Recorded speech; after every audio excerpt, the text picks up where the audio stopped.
أعوذ بالله من الشيطان الرجيم بسم الله الرحمن الرحيم وقال الشيطان لما قضي الأمر إن الله وعدكم وعد الحق ووعدتكم فأخلفتكم وما كان لي عليكم من سلطان إلا أن دعوتكم فاستجبتم لي فلا تلوموني ولوموا أنفسكم ما أنا بمصرخكم وما أنتم بمصرخي إني كفرت بما أشركتمون من قبل إن الظالمين لهم عذاب أليم وأدخل الذين آمنوا وعملوا الصالحات جنات تجري من تحتها الأنهار خالدين فيها بإذن ربهم تحيتهم فيها سلام ألم تر كيف ضرب الله مثلا كلمة طيبة كشجرة طيبة أصلها ثابت وفرعها في السماء تؤتي أكلها كل حين بإذن ربها ويضرب الله الأمثال للناس لعلهم يتذكرون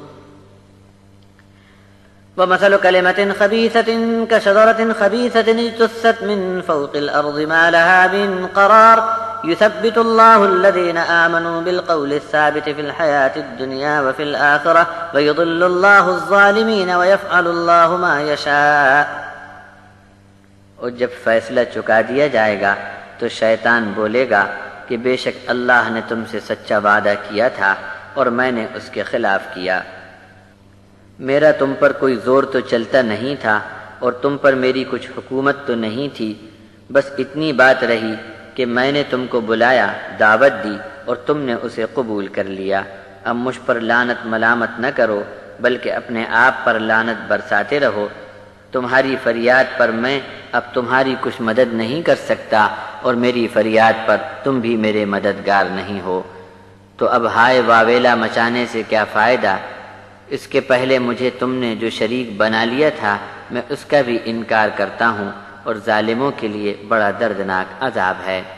اور جو لوگ ایمان لائے اور نیک عمل کرتے تھے وہ ایسی سدا بہار جنتوں میں داخل کیے جائیں گے جن کے نیچے نہریں بہتی ہوں گی، جہاں وہ ہمیشہ ہمیشہ رہا کریں گے۔